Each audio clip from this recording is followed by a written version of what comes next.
This is Bo Dietl's One Tough Podcast. Police this morning are searching for the person who turned this Harlem platform to a crime scene. A Red Apple Media Podcast Network production.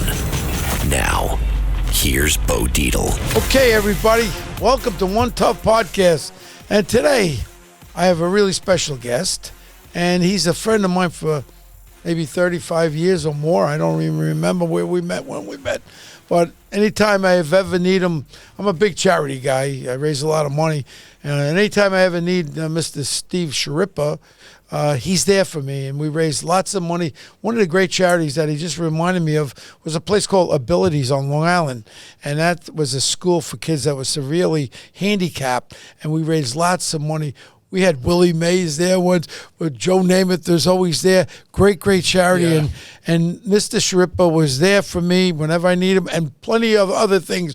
He's the kind of guy, if I need some help, I call him up and Steve's there. Now, we all know Steve from his acting abilities, but he's got a big, giant heart. He's also, you can see his shirt he's wearing. He's a big Yankee fan. I see him all the time. He's got better seats than me most of the time. He's a big Yankee fan, and you know what? As far as I'm concerned, you got the Yankees in New York City. I don't know. Is there another team? Yeah, no, I'm with you. I'm a Yankee fan. There's a lot of Met fans, though. They pop up everywhere. Well, the Long Island guys are all Met fans for some reason. Queens and Long Island. They're like the Jets. The Long Island's are the Jets. I agree. The New York are the Giants. I agree. You know, so Steve, why don't we go back? Where'd you actually grow up as a kid? I grew up in Brooklyn and Bensonhurst. Yeah. Went to Lafayette High School. I graduated from Brooklyn College. I actually went to John Jay College one year, my freshman year. Then I graduated from Brooklyn College. Yeah. I moved to Vegas, 1979, 80. Yeah. Stayed out there for years. What were you doing out there? I was a maitre d'. Yeah. I was a bouncer at Paul Anka's club, bouncer around town. That's when the town only had 350,000 people. It was very small. Yeah. And it was great then. You know, now it's just like every other.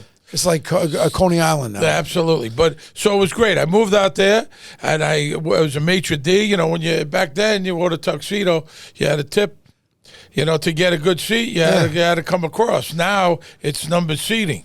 Yeah, you know. or it's how much you lose in a casino. You get good seats too. Yeah, I used to be one of those degenerate gamblers. I got the best seats in the world. When you put it down to it, I was probably paying $50,000 a seat with the monies I lost. At what price? Yeah, course, you know? So I did that for years. Then I became an executive at the Riviera Hotel. Executive doing what? Talent? Yeah. I used to book acts. Book acts. Beach Boys. Wow. Frankie Valli. Paul Anka. Paul Anka. No, he was in the hotel, but I didn't book him. Yeah. But Paul and Frank Sinatra was there, and all kinds of comics. You remember my friend Jet, right? Angelo Cheesecake? You got to remember him from Harlem, from East Harlem, from Rayo's, yeah. I didn't know him at the Red back then. So we were there, and then, I started booking some acts, blah, blah, blah, a couple of comics, big comics. Dennis Leary, Ray Romano, Kevin James. Wow. We could go on and on. Every comic just about under the sun. Wow. Richard Belzer, Bill Maher. And then we... they were doing some sketches, stuff like that. They put me in some of their stuff. I would go to L.A., and then I kind of caught the acting bug, and it was a hobby for me. Yeah. It was just, I get 2 lines here, 3 lines there. I had a good job, but it was fun. Yeah. I would go to L.A., get in my car 6 o'clock in the morning, have an audition, drive back. So I did that, and then I came here for a wedding, back to New York. Mm-hmm. I didn't come back here much, so I didn't know any of the guys from the Sopranos. I never worked in New York. Whatever I did was in L.A. or Vegas. And I auditioned, and I got the role, and then they moved my family back here. Wow. And that's it. I've been here since 2000, I guess, back here. When the Sopranos first come out, because let's face it, you talk about TV series. When I was a cop and detective, I was never home. The last series I saw was Bonanza, I think. Yeah. And to be honest with you, on Sunday nights at 9 o'clock, I had to get down. I had to watch that TV. I had to watch it. I was a Soprano addicted person. I loved the show. The character developments was superb. Well, everybody. The show is still going now. Now, who's watching it are the kids. They were too young then, and they're watching it now. I mean, we get stopped constantly in the street. Kids in their 20s, their late teens. More people are watching The Sopranos now than watched it then because of streaming. Yeah. It's all over the world. Yeah. Saudi Arabia, here, there. I hope you're getting proceeds Not from that. much. You get a little residuals. You don't get big residuals. Well, I know. I mean, it's also a long time. Yeah. The show's been off the air since 2007, you know. Yeah. But it still keeps on going. You know? These amazing characters, including yourself. And I know my friend Vinny Pastore got a little pissed off when they whacked him too soon there. Well, and I don't blame him. Yeah, I mean, he was a character, yeah. He was a good character, beloved character. For whatever reason, he never even, listen, as the years went on, we started making real money. Oh, so he didn't really taste the good money. He didn't taste the good money, unfortunately. But he was the first one out. So he started booking a lot of movies and TV shows because he was the first Soprano that was out there, yeah. And everybody knew who he was. So that was good for him. But, you know, I mean, listen, it was a good gig. If they would have killed me early on, I'd be very upset, I'll be honest. The only that reminds me, we were table reading. We did that, the vinyl with Martin Scorsese and what is it called? Bobby Cannavale, Terry Winter. And then the guy I kill, Dice. Andrew Dice Clay, I bash his head and kill him. And I'm going to tell you, so now we're there. We had the first 10 episodes. They were going to go into season 2, but then this guy Lombardi, who was running HBO for the other guy who was the president, and they released it against Walking Dead, 15 million psychopaths every Sunday night. Yeah. You can't release something against some tidal wave like that. That was a good show, Final. I mean, I enjoyed it. And the one part that I remember, we're doing a table read, and Marty was there, and I think, what was his name? He did the Wolf of Wall Street. Terry Winter. Terry Winter was there, and I'm reading in the script. All of a sudden, I get whacked, and we're around the table. I scream out. I says, "What the fuck? I'm getting whacked." They says, "Marty, I can't get whacked." I said, "Bring me back. Put a long wig on. I'll lose 20 pounds. I'll be his cousin. I want to whack the guy to whack." So everybody's laughing around the table. But I actually read my demise on the script thing, and you say to yourself, "Wow!" And I love the series, but that's part of the thing. You don't know when you're going to get whacked. Listen, people didn't want to go. I mean, the show was rolling good. The bigger they made your character, the more they gave you to do with your character, the better chance you had to get killed off because the audience is invested in you. Yeah. If you kill a nobody, it doesn't mean anything. Yeah. But Joey Pants, Ralphie. Yeah. David Proval, Richie April. Yeah. I mean, that was one of the best kills. When she comes out with that gun and he's at the table, the whole world was surprised at that. Yeah. And I tell you, again, just the fondest memories of just the way the personalities were, the slang that's used and all. And, of course, James Gandolfini, and I was involved with him before he went to Italy. And it was I was with Marty Scorsese. They were talking about doing a private investigating series about some of the crap that I've been doing for the last 40 years. And he was the guy. Because when we did a thing called The Gray Area for CBS when I retired, I'll never forget, we were on the fall season for that. It was a private investigating Bo Gray, that was the guy's name. That was supposedly me. And Michael Rooker, they picked for him. The guy's from the South. And the other guy, I'll never forget, we were at the Columbus Cafe over there. And Robert Conrad, they tell me, "Bo, talk to Robert Conrad. We're looking for him to be you." So I meet with him. And I say, "Bob, no disrespect. You can't be Bo Dietl. You got that friggin' yeep in your voice, that California yeep." But he had he was a little mobbed up. Conrad. Well, he maybe mobbed from the Yeep land, not but from he New was York. mobbed up with the Spilatros from Vegas. I'm telling you. Well, he Chicago. could have been mobbed up, but he didn't talk like a New York guy. Understand. He had a Yeep in his friggin' voice. Was it Baldwin? He played you? Well, he didn't do a bad job. Stephen Baldwin? He didn't do a He bad. played Barney Rubble. Do you know what the story No, was? I'm joking. I like Stephen Baldwin. Did you know what the story was? The story was, I meet this guy, Mark Wahlberg. Marty Bregman was still alive. So Marty says, here, meet with, he's good. I said, great, I love the kid. So he was very skinny. He had just did the underwear commercial. And I said, hey, Mark, I said, if you're going to play me, we got to beef you up. I said, let's start going to the gym. I was flying out to California. We were doing things together, nice, having fun. 6 months he was with me. All of a sudden, Martin Bregman fires him because he wanted like a triple wide trailer or some shit. And then all of a sudden, Marty says to me, Bo, you got to pick between Matt Dillon and Stephen Baldwin. So I says, I don't know about this. So I used to go to the Four Seasons with Joey Pots and Pans, Mike the Russian, Shelly the Taylor, Al Tomatoes, my crew. We used to have cigars at 5 o'clock, Cuban cigars, have drinks. Who's sitting over there? Because I had met him in 1985 when I retired, Sylvester Stallone. He wanted to play me. I met with Pacino for the One Tough Cop crap when it first came out. Next thing is I go to Sly. Hey, Sly, I talk to you. Yeah, Bo. I said, well, Marty fired Mark Wahlberg and asked me which one should I pick. Well, who do you think I should pick? He goes, Bo, I can still play you. I said, Sly, you're too old now. I said, I got to choose between these two. He goes, well, Matt Dillon's like a broad that's been around. You know what I mean? The other guy's like a virgin. Go with the virgin. That's how I picked Stephen Baldwin. And it was okay. I didn't like the script. They had me killing 40 people. It's a pretty good movie. Yeah, 40. They got me killing 40 You're 40 never people. Be happy with it. Yeah, and that was the point. And then they got me banging my best friend's girlfriend. I said, that ain't in my DNA. I don't play that game. And then Marty said, well, if you don't like the script, we're not going to make the movie. So in my little feeble mind, I said, wait, they're making a feature movie about my life. If I don't do this thing will never get made, which it would have never got made. So I went along with it. I killed 40 people, which I didn't kill any. And that was One Tough Cop. And I'm going to tell you something. The movie business, like you just said, you got to go along with what they want to do, otherwise you're going to do it. And today... Well, to a degree, unless you just say, whatever, I mean, I understand. I wrote a kid's book, Nicky Deuce. We got 5 Sopranos in it. Yeah. It took me 7 years to make it. I sold it to Nickelodeon, 9 scripts. When it came down to it, it was okay. I had Jim Gandolfini in it, Sirico, Johnny Sack, Michael Imperioli. Wow. Rita Moreno played my mother.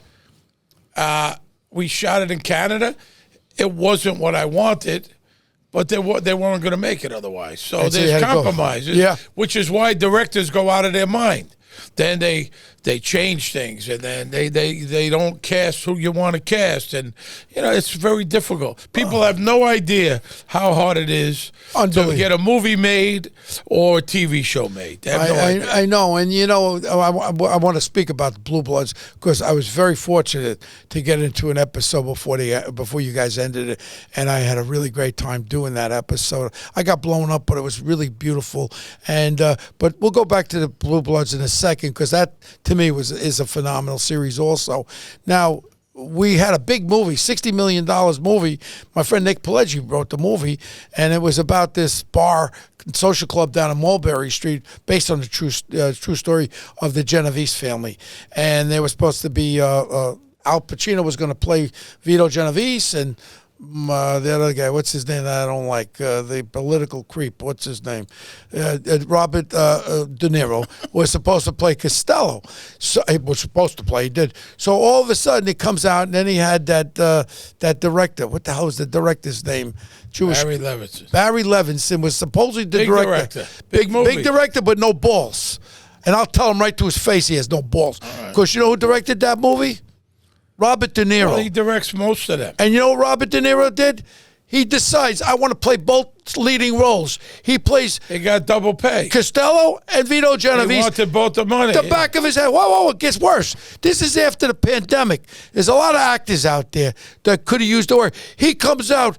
He makes a statement. I got it from really good sources. He don't want anybody that was in any Martin Scorsese movies. Damn you, you creep. You got actors out there that could have really used the money, the work. And that pissed me off. And I cast it for one of the parts there. It was really, I bought old suits. You auditioned? No, I really, more than an audition. I lived and breathed it and studied the character. And Nicky Pileggi's like my dad. I love him more than anything in the world. Good guy. And all of a sudden, at Scorsese's 80th birthday, I went over to De Niro and I said, Bobby, Nick is like my son. Nick is my father. I says, I've been in all his movies. Just throw me in there. I said, I'll shine shoes. I'll do anything. Never put me in. Now. But what did he say? He just mumbled on. Well, everything is a mumble. He left Tukey at that time. She was suing him for $500 million. So I think he was thinking about how I'm going to come up with the gap to pay her. Sure. And then he married the Chinese side order there, whatever her name is, or he had a baby with her. I don't even know. I can't follow. But my point is, this is a perfect example. You don't know what's going on in Hollywood, and no matter what you try to do, you could bring the best script. Now try to do a One Tough Cop now, unless you have a black superhero flying around, nobody's interested. Well, I don't think they would ever make The Sopranos now. Never. Not in a million years. Politically not correct, man. Not in a million and everybody says, oh, Bo, you should do One Tough Cop. The true story was really a great story. The nun rape, how Tommy and I actually broke it with one guy. It was a great story. But what we did, I can't put it in a script. You're hanging a guy off a roof and you let go of one hand. I was very strong. I never lost one guy off the roof. And, you can't put this stuff in there, and the stuff that you did. Well, listen. Times have changed. Times have changed, of course. It's the world is upside down. Yeah. New York City's upside down. Oh. And it's not even, listen, I'm not a political guy. I'm not even going to talk politics because I don't know enough about it. It's common sense, Bo. Yeah. It's common sense. Where all these people are coming in, we're giving them money, we're feeding them, we're putting them in hotels, they're robbing us. We are supporting these people on mopeds. They're robbing us. They're driving like lunatics. They don't need licenses, insurance, nothing. Uh-huh. They are robbing us. Yet we're supporting them. You could hit a woman over the head. There was a woman up in my neighborhood, Upper West Side. They hit her over the head. They almost killed her. They're out the next day. They hit the cops. When I was a kid, they're shooting the cops. If they were, but you saw the fight in Times Square. When I was a kid, you talk back at a cop, they're going to take you down the precinct in the basement, beat the living shit and beat the crap out of you. Yeah. Now, I'm not saying that's right either. All I'm saying is there's got to be respect, or what's happening is what's happening. All right. So New Yorkers voted in Eric Adams, who I know for 40. I know him forever. They've voted him in for one reason. For public safety and for the crime problem that we're having. I thought he's a former captain. I thought he would help with the crime problem. Now, you got to understand something. Again, I get kicked in the butt all the time from people, oh, it's your friend. My point is, do you actually know what this city council, how powerful they are? Every time he wants to pass something and support more cops and all that, they vote against him. He vetoes it. They override the veto, all these progressives. So I actually talked to the mayor. I put together a charter revision, city charter revision. I testified a week ago in front of them. I said, I'm not here as a cop or a detective. I'm here as a grandfather and father. My grandson was in the audience with my daughter. I said, I'm here because of them, because New York is not safe. What we have to do is put it on the ballot in November, take the policing power away from these liberal, progressive city councils, give it to this mayor, and if this mayor doesn't work with that, get rid of him too. My point is safety and public safety is the most important thing. This is the biggest problem in New York. Absolutely. It's the crime. I got my two daughters live here too. Yeah. I worry sick every single day. And my sons travel the subway. Okay. I understand. So does my daughter. So, I mean, the crime is a real problem. Yeah. 8th Avenue from 23rd Street to 57th Street is a zoo. It's for animals. junkies in the street, white, black, all different nationalities. It's disgusting, all right? That is the biggest problem. I worry about my wife. Hold on. When we got these Venezuelan gang members that are released out of jail, raping that little 12-year-old girl, killing and raping two girls everywhere. Now I'm gonna give you a little information because I get all kinds of intelligence report from. I don't want to tell you where I get them from. They're factual. Like there was 30-something people that were murdered in Russia last week by ISISK. ISISK are back, strong as hell. When Trump wiped them out, they wiped them out. Now they're back. They're not just attacking just in Russia. All Uzbekistan, all over the place, Pakistan. These are guys that are bent just to kill people with their beliefs. Now, how many gotaways are on our southern border? They said probably 1.5 million. What is a gotaway? Tell me what a gotaway is. I have no idea. They don't know what a gotaway is because they don't even know where they got away from.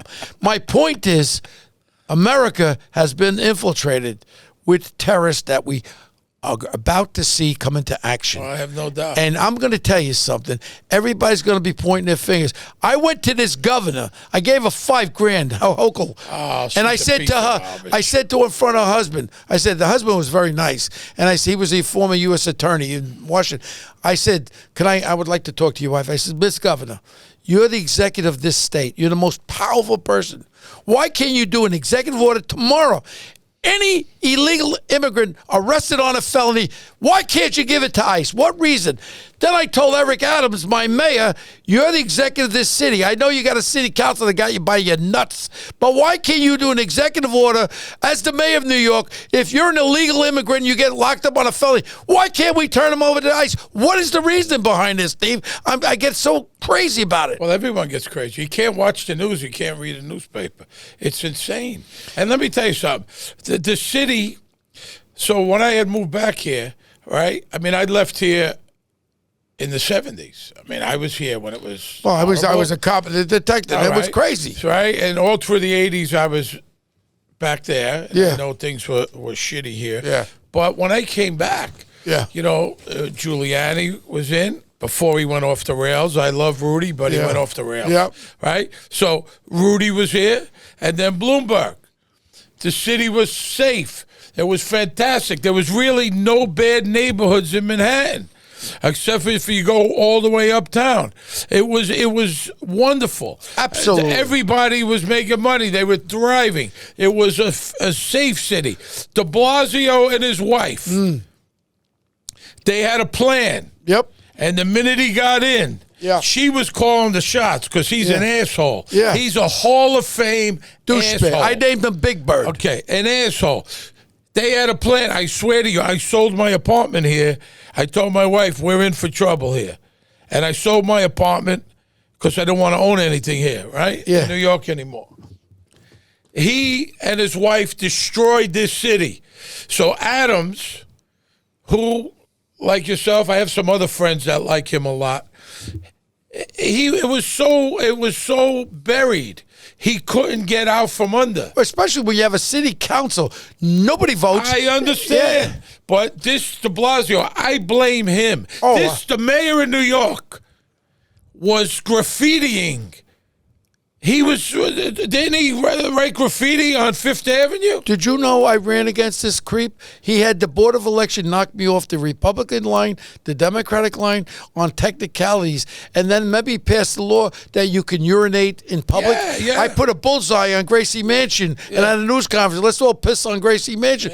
My point is that you are exactly right. And then Operation Thrive, $1.5 billion disappears. Nonprofits, bullshit. If it was you and me or Italian guys, we'd be handcuffed. And then he also used his grandmother's maiden name as de Blasio. Yeah. He is a piece of shit. His name is Warren Wilhelm. He is one of the worst people ever. He is. Even David Dinkins said this guy sucks. That's how bad a mayor this guy was. You said about the 70s and 80s, which I was a cop during that time. The difference on this thing, Stephen, was back then, we were respected. We could lock these scumbags up and put them away. Today, when a cop gets involved, they're worried about losing their pension, their job. Then when you get a city council that says, you can't get a guy in the headlock. I came on the force, I was 5'8". If I couldn't use a headlock, and I never killed nobody, that's how I grabbed the big 6'3", 4 guy down, got him in the headlock. Can't do that. You can't get on top of diaphragm law. And then on top of it, if you lock a guy up on a robbery, all he's got to say is, that cop over there called me the N-word.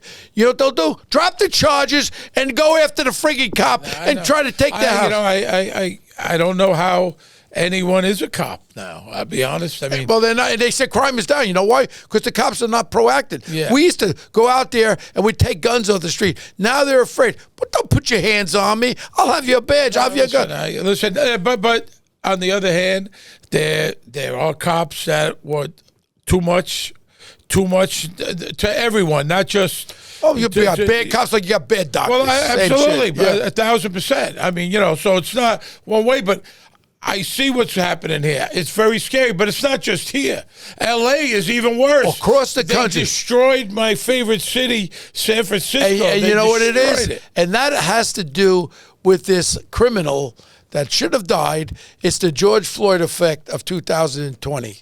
Point is this now has become the calling cards. When you get Black Liberation Army, they're the black, what do they call BLM? I don't know, BLM, whatever the hell they're called. All of a sudden they were able to riot.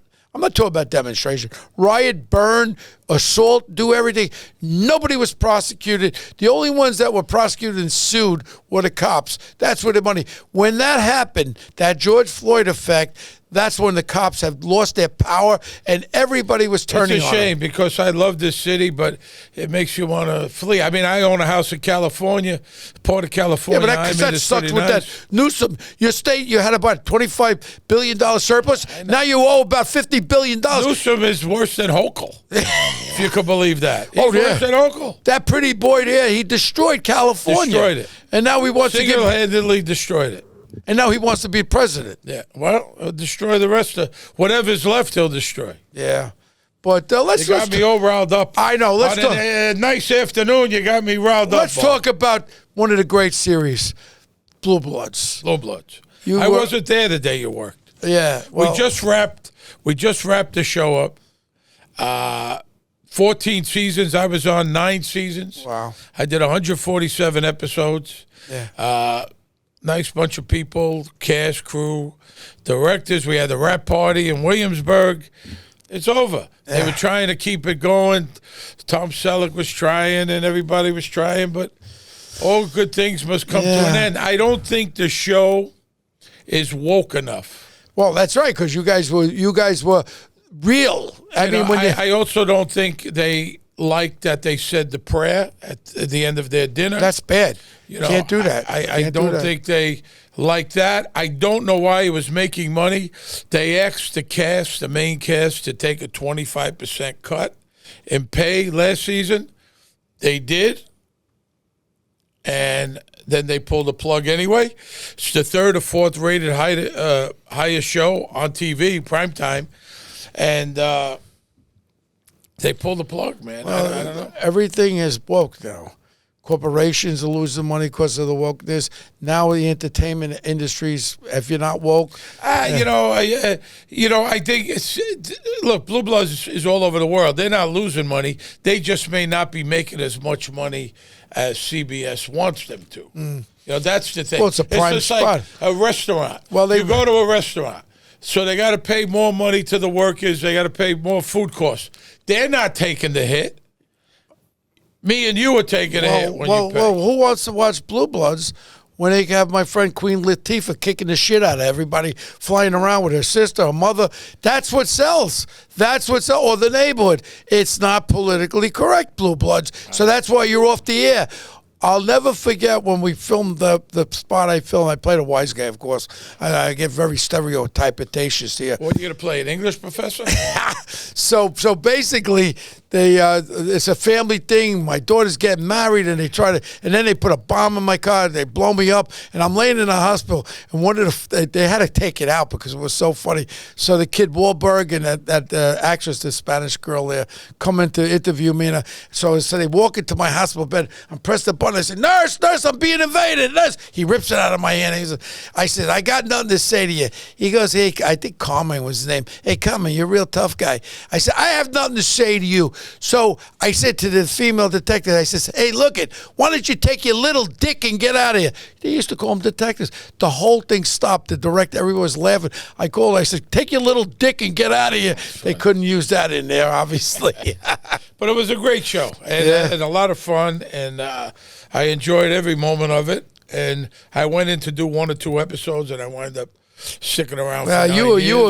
You were great in what you did, and you want to know something? The political correctness, you guys were able to avoid a lot of the work for a lot of years. I mean, you lasted a lot longer with the environment for the last 3 years that were there, and everything became overwhelmingly woke and all that stuff. Yeah, but it is what it is. You got to move on. It was a good run, and what are you working on now? I'm working on nothing. Absolutely nothing.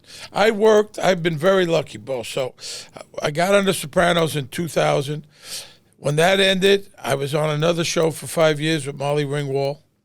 And then I went right into Blue Bloods. We've had books. We did the podcast. I'm not working on anything. I just finished. I don't know. When is this going to air? I don't know. But next week. All right. So last week we finished. I'm going on vacation. If I work again, fine. If not, I did all right. I saved my dough. Well, you were I'm going to hang out with my wife. You're not the typical Italian. You saved your money. I saved my money. Yeah. I got my little dog. I got a famous weenie dog named Willie Boy. Good. And I'll hang out with him. And I know you really, we mentioned charities in the beginning, and your big charity, the Garden of Dreams. What's Garden of Dreams Foundation. Well, with the Madison Square Garden. Jim Dolan, who I love. What is that all about? Kids, underprivileged kids in the tri-state area. Yeah. They do all kinds of great things. They build libraries. They sports programs, make dreams come true. Some of the kids have been there from when they were little. Now they're in college. It's wonderful. So I host the Garden of Laughs. We just did it this year.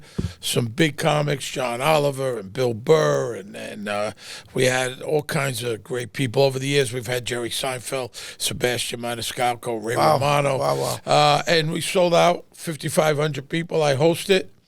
So that's a lot of fun. I help them when they can. I mean, it's a really good charity. The money stays here, and every dollar, because some of these charities are phony. Yeah. This is not a phony one. Fugazi, yeah. It is not. Where you go to do a charity, it's a small charity. CEO's making $500,000 a year. You're busting your ass trying to raise money for them. You go, wait a minute, what that guy do? Yeah, for you look at the budget, all of a sudden 10% went to the charity. Yeah. Every dollar here.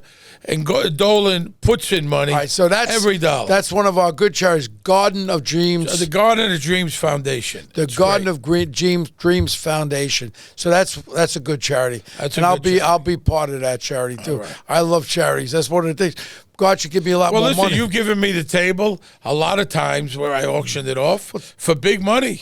Well, today I was up there this afternoon for the hospital in Staten Island, and they raised $10,000, and all of a sudden they had all the pinky ring guys in there. I said, "You guys all look very successful." I tell you what I'll do: $20,000. You got the table, my Thursday night table this year. And you have an 8-top, right? 10-top. A 10-top. I have the big table in the front. So one of the guys says, "One condition, you come and have dinner with us." So I don't have to pick up the check. So I save $2,400. So I'll go. So what do you have it once a week?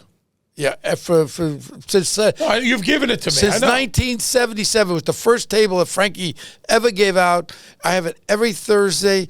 I raise over $600,000 a year for charities. How often do you go?